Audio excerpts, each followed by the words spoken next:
আজ আমি বানাবো ম্যাঙ্গো জেলি রেসিপি। তো চলো রেসিপিটা তোমাদের সাথে শেয়ার করছি। ভালো করে আগে ছোটো ছোটো কুচি করে কেটে নিয়েছি, ভালো করে ধুয়ে নিয়েছি। এবার ফ্রাই প্যানে দিয়ে একটু সামান্য নুন দিয়ে আমি সেদ্ধ করতে দিয়েছি। অল্প একটু জল দিয়েছিলাম।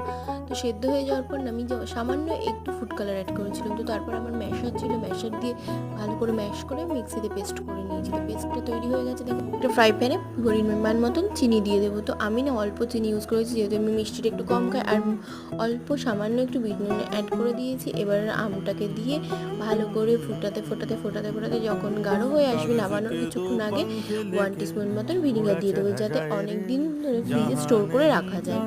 তো দেখো এখানে আমি রাত্রে ফ্রিজে রেখে দিয়েছিলাম একটা কাঁচের শিশিতে ভরে।